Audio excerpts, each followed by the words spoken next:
ఒక్క ఇన్సిడెంట్ చెప్తా జగన్మోహన్ రెడ్డి గారిని నేను క్లోజ్గా అబ్జర్వ్ చేస్తా మా నాయకుడిని కూడా. ఒక ఇంటర్వ్యూలో చెప్పారు, సోనియా గాంధీని ఎదిరించి నేను బయటకు వచ్చినప్పుడు నాతో ఉంది మా అమ్మక్కుతే రాజీనామా చేసి వచ్చిన తర్వాత పార్టీ పెడదాం ఎట్లా అని ఆలోచించే టైంలో శ్రీకాంత్ వచ్చాడు. శ్రీకాంత్ రెడ్డి వచ్చి అన్నా నేను నీతో ఉంటా అన్నాడు. అంటే మా నాయకుడు ఏం చెప్పాడో తెలుసు అప్పుడు, శ్రీకాంత్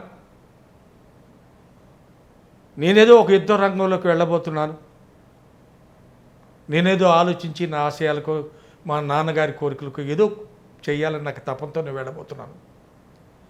రేపు నేనేమవుతానో నాకు తెలియదు, ప్రజాక్షేత్రంలో ఎంతవరకు ఏ విధంగా ఉంటానో నాకు తెలియదు.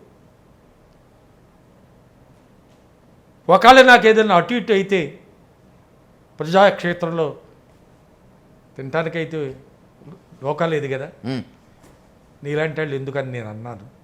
అంటే ఎంత డెప్త్ ఉన్న నాయకుడు అండి, ఎంత డెప్త్ ఉన్న నాయకుడు అండి.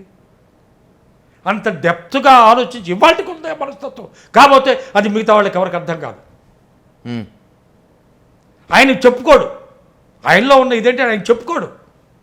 ఆయన్ని దగ్గరగా ఉండి అబ్జర్వ్ చేసి ఆయన మాటలు ఆయన చేష్టల ద్వారా నాలాంటి సీనియర్స్ గ్రహించిన సత్యం ఇది. నేను చెప్తున్నాను, ఇది సత్యం. అలాంటి నాయకుడు మనకి కావాలి.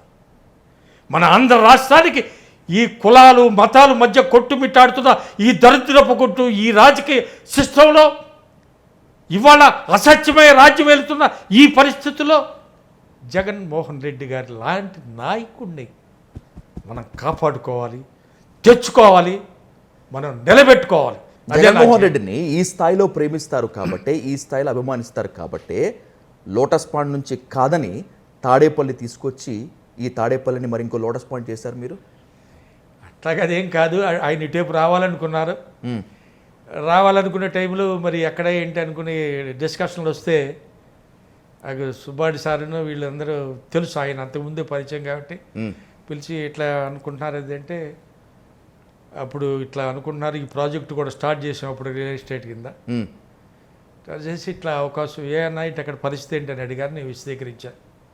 ఒక్క క్షణం కూడా ఆలోచించలేదు. నాకు అది ఇంకా ఎక్కువ. ఓకే, ఎవరు ఇవన్నీ చూడాల్సింది ఎవరు అక్కడంటే ఎవరు ఆయనదే పొలం అన్నారు. వేమాడనేది ఇంకటి కమాన్ గో హెడ్ అన్నాడు. అంతే, ఒక నిమిషంలో తేల్చి అవతలు వారేశారు విషయాలు. వచ్చారు, అది నా అదృష్టంగా భావించాను.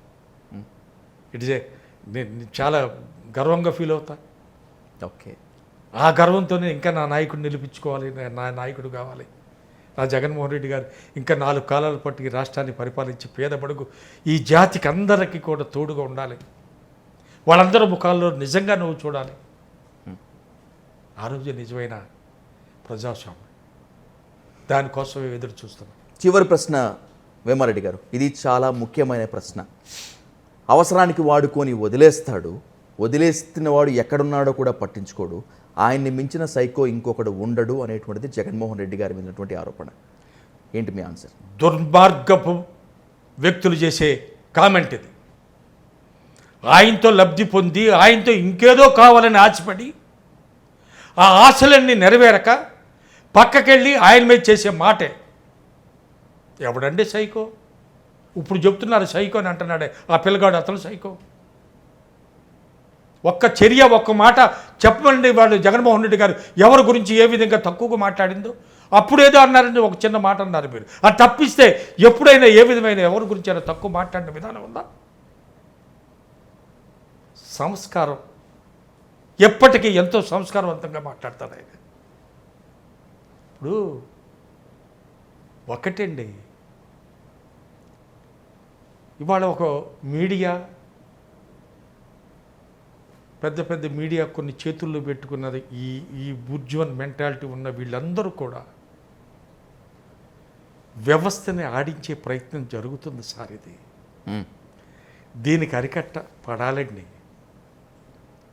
ఇవాళ మీలాంటి యంగ్స్టర్స్ అందరూ కూడా బ్రహ్మాండమైన సోషల్ మీడియాలో వర్క్ చేసుకుంటూ ఇలాంటి నాయకుడిని మనం నిలబెట్టుకోవాలండి. జగన్మోహన్ రెడ్డి లాంటి నాయకుడు మనకు కావాలండి, మన రాష్ట్రానికి కావాలండి. ఉంటాయి ఆయన ఫస్ట్ టర్మ్లో చిన్న చిన్నవి ఉండొచ్చు, అవకతవకలు సర్దుకోవటాలు. డెఫినెట్గా ఈ ఎక్స్పీరియన్స్ ఆయనలాగా 30 ఏళ్ళు 40 ఏళ్ళు చేయని అవసరం రాజకీయాలు. ఆయనకున్న ఈ అనుభవం చాలు బ్రహ్మాండంగా. ఇంకా ఎవరు వేలెత్తి చూపించకుండా చేసే సత్తా మా జగన్మోహన్ రెడ్డికి ఉంది రేపు.